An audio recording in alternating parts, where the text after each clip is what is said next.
Innumerable buffalo wallows used to cover the vast prairie for thousands of miles. How did they get there? How did they form? What were they used for? And what impacts did they have on us? Let's find out in this video.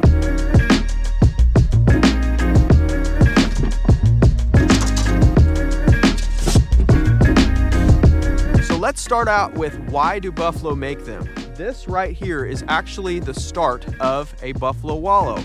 We have 6 buffalo out in this field. The wallows that used to cover the vast prairie, the sizes of them typically were somewhere around 6 feet all the way up to 13 feet. The depth of it on average was about 2 foot deep, but they could get actually up to like 3 foot deep. This is just the start of one, so it's not the greatest representation because it's a little bit misshapen. The recounts of the settlers that looked over the vast prairies, they said that these wallows were everywhere. The settlers' recounts of these wallows said that they were vast across the prairie.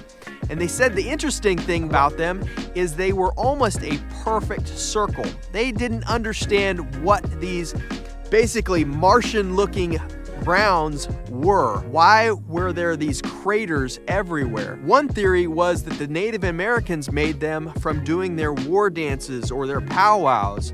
But soon they found out that that was not it at all. They actually came from buffalo. Some of the settlers observing buffalo found out that buffalo would turn their heads into each other and they would create a perfect circle. There would be 5 or 10 buffalo in a circle with their heads together, and they would be pawing at the ground. And what that would do is, pawing all that dirt out, it would create this perfect dome shape. But then they soon found out that that wasn't the only way that these wallows were formed. They would be formed by a buffalo going down to the ground, taking its horns and digging up the actual sod.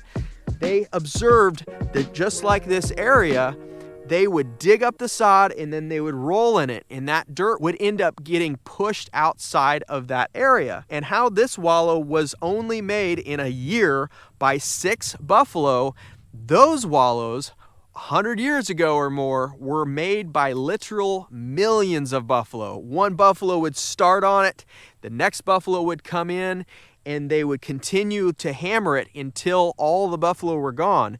And so what you would end up with is these 2 to 3 foot deep holes that were somewhere around 6 to 13 foot in diameter. There were just craters like the moon everywhere.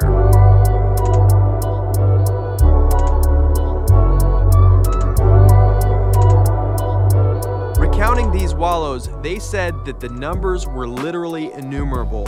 They said that there was no way to count how many there were actually, because you could look over the hills and look over the prairies, and it was just like Swiss cheese across the prairie. There were so many of these wallows, there was actually a school named after them, Buffalo Wallows School. So what is the actual incentive for buffalo to make them? Even these buffalo right here are still making wallows to this day.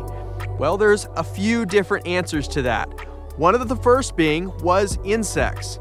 When they dig up that sod and they dig up that dirt, they throw all that loose dirt all over themselves. They'll roll in it, and that will help get rid of lice, ticks, fleas, all types of insects. And then when it rained, they would go into the wallow and they would dig it up, and it would create this cake and paste, and then they would roll in that, and that would create this paste over their entire body that would make it hard for insects like flies to bite their skin, or even mosquitoes to get through that mud to the skin. There were various different ways that this really helped them combat the insects that were really driving them crazy. There's another reason why they made these wallows, and it was critical for the survival of them and us.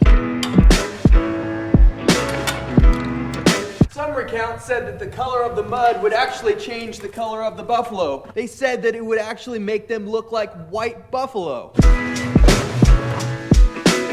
Back during somewhere around 1910, they were trying to figure out where all the buffalo roamed and what state the buffalo actually made their home. And there's places like Iowa that pinpointed that buffalo did exist there just because they found buffalo wallows.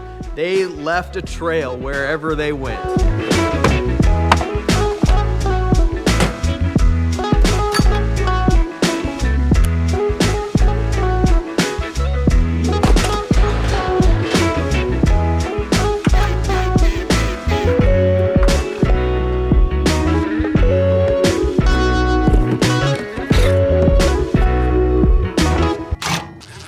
much happened with these buffalo wallows. Soldiers would use them as foxholes to be able to take cover. And after those wars were fought, sadly, people were buried inside of them.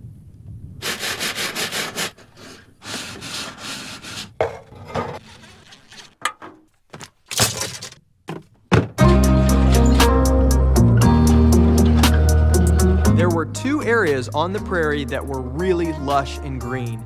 One being where the buffalo traveled. They traveled across thousands of miles with millions of buffalo on that path. And what that would do is when they would drop that manure, it would dry out, and then the buffalo behind them would step on it and it would trot it across the ground.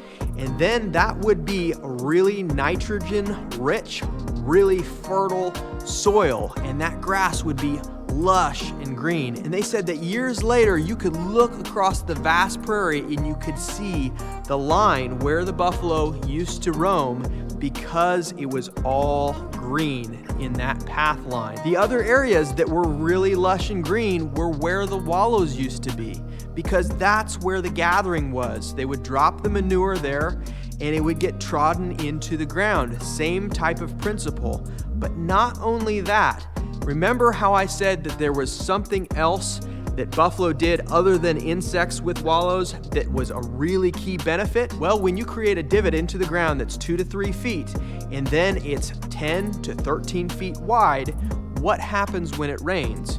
What is that? It's a pond, right? They created thousands, hundreds of thousands, and maybe even possibly millions of ponds across the prairies. Now you might say, what's the big deal with ponds, right? Well, when you have vast areas like prairie ground and there's really not a whole lot of water sources other than streams, what is that? That's tons and tons of water sources for the buffalo, not just the buffalo though, but for humans too. But the other main reason that it was such a benefit when it comes to water is it allowed the water to be captured and then a slow seepage into the ground. Absorb that water and to drain it into the aquifers. Did other animals benefit from these wallows? Absolutely. Just like in Africa today, where you have a water hole and there's all sorts of wildlife around it, it was the same way with all of these buffalo wallows. So where are all these buffalo wallows today? Why can't you look across the vast prairie and see hundreds and thousands of wallows? Well, that's because of today's farming. We have plowed over almost all the wallows. If you look over documents of the late 1800s and early 1900s, you can actually find how-tos of how to get rid of buffalo wallows. Sadly, what they didn't understand is that actually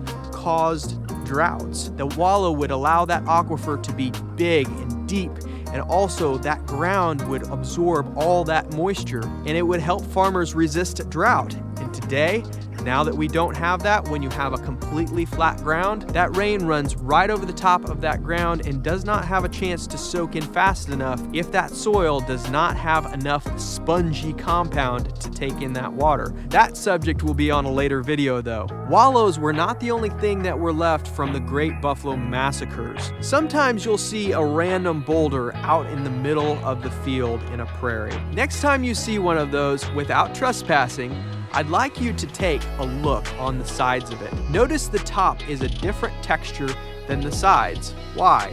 Well, you probably guessed it. They used those boulders as scratching posts. Into the early 1900s even, like 50 years later after the buffalo were all gone, they said that it still carried like a certain amount of oil to it on the sides, and they had smoothed off the sides of the rock. There were so many buffalo out there that whenever they encountered something like that, a scratching post, there would be one buffalo and then another buffalo and another one, and they said they would stand in line to scratch on that rock. It was a sight to see. A really amazing thing is buffalo wallows can actually be recreated. There is a regenerative agricultural practice today called permaculture. And the study of permaculture is essentially what buffalo did in the wild with wallows. They created water pockets everywhere. And that is essentially what permaculture does, creating water pockets like canals and ponds, allowing the farmer and rancher to be more productive on their ground and to be more resistant to to drought. If you guys found this video interesting, click here where we talk about how buffalo getting worked by dogs might not go how you think.